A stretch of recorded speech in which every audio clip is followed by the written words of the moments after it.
নমস্কার বন্ধুরা। হুমায়ুন কবিরের নতুন দল কি বিজেপির দ্বারা অনুপ্রাণিত? বিজেপিকে দেখে বিজেপির স্বার্থ রক্ষার জন্যই কি নতুন রাজনৈতিক দল তৈরি করেছেন হুমায়ুন কবির? হুমায়ুন কবির যে নতুন দল তৈরি করেছেন তার নাম থেকে একটু বিজেপি বিজেপি গন্ধ পাওয়া যাচ্ছে। কি নামটা তিনি রেখেছেন? জনতা উন্নয়ন পার্টি। আর জনতা উন্নয়ন পার্টির মধ্যে জনতা শব্দটি বিজেপির মধ্যে রয়েছে, ভারতীয় জনতা পার্টি, আর পার্টি শব্দটাও বিজেপির নামের মধ্যে রয়েছে। শুধু উন্নয়ন শব্দটা বিজেপির নামের মধ্যে নেই। কিন্তু এই উন্নয়ন শব্দটা সবসময়ই বিজেপির নেতারা তাদের বক্তৃতার মধ্যে, ভাষণে তারা উল্লেখ করেন। তারা বিজেপিকে উন্নয়ন কেন্দ্রিক একটি রাজনৈতিক দল হিসেবে তুলে ধরেন। তাহলে এই জনতা উন্নয়ন পার্টি কি সেক্ষেত্রে ভারতীয় জনতা পার্টির দ্বারা অনুপ্রাণিত? এটা হলো একটা কথা। তৃণমূল কংগ্রেসের তরফ থেকে বারবারই বলা হচ্ছে যে হুমায়ুন কবির বিজেপির বি টিম হিসেবে কাজ করছেন। আবার দেখা যাচ্ছে হুমায়ুন কবির যে আজকে বেলডাঙ্গাতে অনুষ্ঠান করে তার নতুন দলের নাম টাম ইত্যাদি ঘোষণা করেছেন, সেই অনুষ্ঠানে তিনি মঞ্চের মধ্যে হেঁটে হেঁটে বক্তৃতা করছেন। অর্থাৎ যে স্টাইলে মমতা ব্যানার্জি মঞ্চের মধ্যে জনতার সঙ্গে যোগাযোগ করেন, সংযোগ স্থাপন করেন, সেই স্টাইলে তিনি আজকে বক্তৃতা করেছেন। অর্থাৎ তার যে নতুন দলটা, সেই দলটা একটা স্বতন্ত্র চিন্তা থেকে না এসে কিছু বিজেপির দ্বারা অনুপ্রাণিত, কিছু তৃণমূল কংগ্রেসের নেত্রী, সর্বময় নেত্রী মমতা বন্দ্যোপাধ্যায় দ্বারা অনুপ্রাণিত বলে মনে করা হচ্ছে। তিনি মঞ্চ থেকে বারবার তৃণমূল কংগ্রেসকে আক্রমণ করেছেন এবং তিনি কদিন ধরেই তিনি বুঝিয়ে আসছিলেন যে তার প্রধান টার্গেট হলো তৃণমূল কংগ্রেস। তৃণমূল কংগ্রেসকে যেন তেন প্রকারেণ ক্ষমতা থেকে সরানোটাই তার টার্গেট। আর এই একই টার্গেট নিয়ে দীর্ঘদিন ধরে বাংলার মাটিতে চেষ্টা করে আসছে ভারতীয় জনতা পার্টি। সেক্ষেত্রে বিজেপির টার্গেট আর হুমায়ুন কবিরের টার্গেট একই রকম।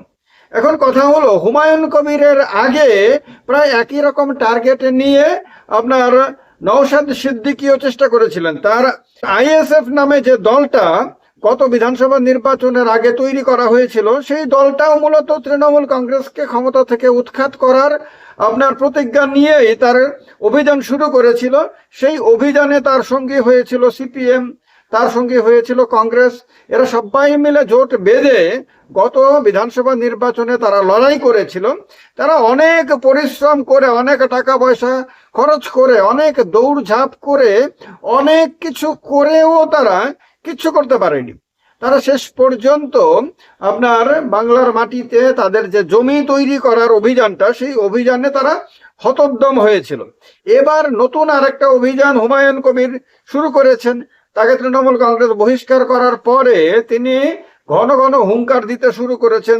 তিনি মানে তৃণমূলকে ক্ষমতা থেকে নামাবেনি। কিন্তু সেটা কি তার দ্বারা সম্ভব হবে? তৃণমূল কংগ্রেসকে ক্ষমতাচ্যুত করার যে অভিযান পশ্চিম বাংলায় বিজেপি শুরু করেছে, যে অভিযানের নেতৃত্ব নরেন্দ্র মোদী দিচ্ছেন, এবং নরেন্দ্র মোদী একজন মহাপ্রতাপশালী নেতা হিসেবে ভারতের রাজনীতিতে তিনি স্বীকৃত এবং দেশের প্রধানমন্ত্রী, তার কাছে সমস্ত ব্যবস্থাপনা রয়েছে। এই এত ব্যবস্থাপনা নিয়েও যেখানে নরেন্দ্র মোদী এখনো পর্যন্ত মমতা ব্যানার্জিকে ক্ষমতাচ্যুত করতে পারেননি, সেখানে হুমায়ুন কবিরের পক্ষে কি এটা সম্ভব হবে? হুমায়ুন কবির এর আগে বিজেপির ক্যান্ডিডেট ছিলেন 2019-এর লোকসভা নির্বাচনে। যে নির্বাচনে বিজেপি দুর্দান্ত রেজাল্ট করেছিল, পশ্চিমবঙ্গে বিজেপি এ পর্যন্ত বেস্ট রেজাল্ট 2019-এর লোকসভা নির্বাচনে করেছিল। 18টা আসনে বিজেপি বিজয়ী হয়েছিল। সেই যে প্রবল ঝড় বিজেপির, সেই প্রবল জনসমর্থন বিজেপির ছিল, সেই সময়েও, সেই নির্বাচনে লড়াই করেও মুর্শিদাবাদের মতন এলাকাতে আপনার হুমায়ুন কবির কিচ্ছু করতে পারেননি। তিনি 1 নম্বর পজিশন দূরের কথা, 2 নম্বর পজিশনটাও তিনি দখল করতে পারেননি, 3 নম্বর পজিশনে চলে গেছিলেন। তো সেই হুমায়ুন কবির এবার আপনার মমতা বন্দ্যোপাধ্যায়কে হুঙ্কারের ডাক দিয়ে শেষ পর্যন্ত কি তিনি সফল হবেন? আপনাদের মধ্যে যারা যারা মনে করেন যে হুমায়ুন কবিরের পক্ষে এবার তৃণমূলের যে আপনার দুর্গ, সেই দুর্গ হেলিয়ে দেওয়া সম্ভব। এবং সত্যি সত্যি তিনি তার কারণে পশ্চিমবঙ্গে তৃণমূল কংগ্রেস ক্ষমতাচ্যুত হবে। তারা কমেন্ট বক্সে এটা জানিয়ে দেবেন আপনার কি মনে হয়। আপনি যদি মনে করেন যে এরকমটা সম্ভব, সেটা জানাবেন। যারা এখনো পর্যন্ত মনে করছেন যে হুমায়ুন কবির আসলে তৃণমূলের বি টিম হিসেবে কাজ করছে, যেটা আপনার শ্রমিক ভট্টাচার্য বলেছেন, যেটা বিজেপির নেতারা বিভিন্ন সময় বলে আসছেন, যে এটা তৃণমূল কংগ্রেসেরই একটা খেলা, তৃণমূল কংগ্রেসেরই তার সুবিধার জন্য আপনার এই হুমায়ুন কবিরকে দল থেকে বহিষ্কার করার নাটক করে তাকে আবার নতুন করে ময়দানে নামিয়েছে, তারা এটাও জানাবেন।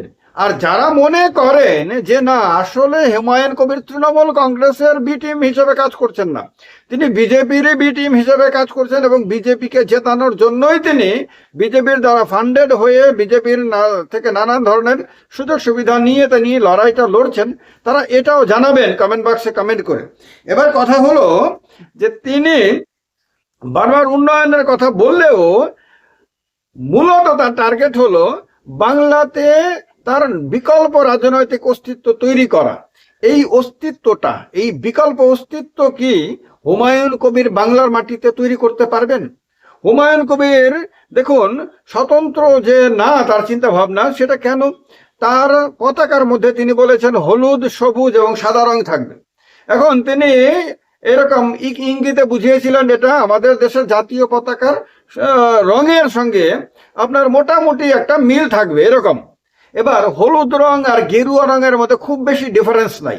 বিজেপির পতাকাতে গেরুয়া রং ব্যবহার করা হয়, বিজেপির পতাকাতে সবুজ রঙ ব্যবহার করা হয়। তাহলে এই রঙের আপনার সিলেকশনেও খানিকটা হলেও বিজেপির কাছাকাছি বোঝা যায়। আবার সাদা রংটা কংগ্রেসের পতাকার মধ্যে থাকে, তো সেক্ষেত্রেও এর একটু অনুকরণ দেখা যাচ্ছে।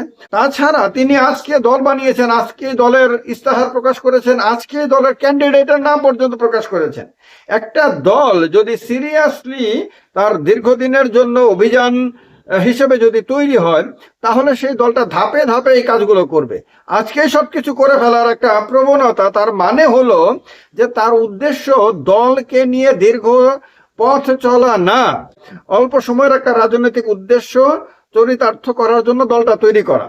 এবার কথা হলো হুমায়ুন কবির যত বেশি করে তৃণমূল কংগ্রেসের বিরোধিতা করবেন, ততই কি বাংলার রাজনীতিটা আরো বেশি করে বাইপোলার হয়ে যাবে না? বাংলাতে এমনিতে একদিকে তৃণমূল কংগ্রেস দাঁড়িয়ে আছে, আর একদিকে বিজেপি দাঁড়িয়ে আছে, অর্থাৎ লড়াইটা টিএমসি এবং বিজেপির মধ্যে। এখানে কিন্তু লড়াইয়ের ময়দানে এখনো সিপিএম কে দেখা যাচ্ছে না, কংগ্রেসকে দেখা যাচ্ছে না, অন্য কোনো দলকে দেখা যাচ্ছে না।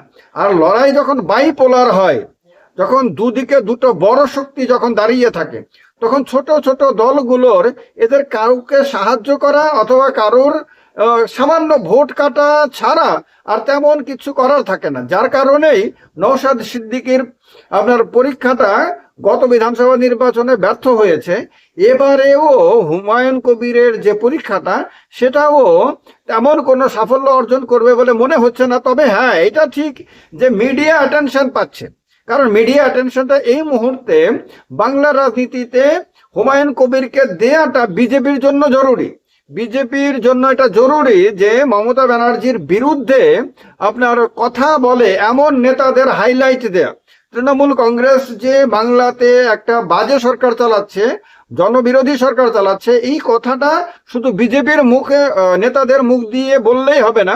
বিজেপি ছাড়াও অন্যান্য যে তৃণমূল কংগ্রেস বিরোধী, বিজেপি বিরোধী দলগুলো রয়েছে, তাদের নেতাদের মুখ দিয়ে বলাতে হবে। তাহলে সাধারণ মানুষের কাছে এটা বিশ্বাসযোগ্য মনে হবে। সাধারণ মানুষ মনে করবে হ্যাঁ ঠিকই তো, মমতা ব্যানার্জির বিরুদ্ধে তো বিজেপিও বলছে, দেখো হুমায়ুন কবিরের দলও বলছে, সিপিএমও বলছে, কংগ্রেসও বলছে, আইএসএফও বলছে, সবাই বলছে, তার মানে তো মমতা ব্যানার্জি সত্যি সত্যি বাংলাকে শেষ করে দিচ্ছেন।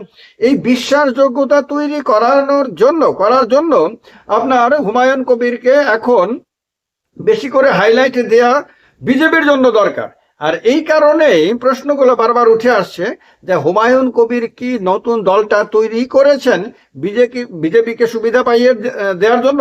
আবার অনেকে মনে করেন যে মমতা ব্যানার্জি শুভেন্দু অধিকারীকে বিজেপিতে পাঠিয়েছেন যাতে তার বিরোধী একটা শক্তিশালী দল থাকুক সিপিএম বাদে, সিপিএম কে আপনার ডাউন করার জন্য।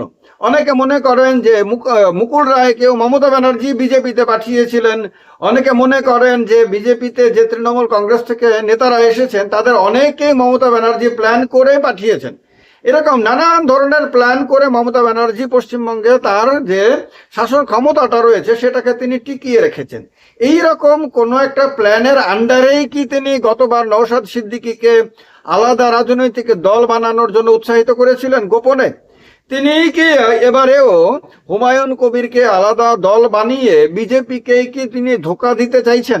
এই প্রশ্নগুলো কিন্তু উঠে আসছে।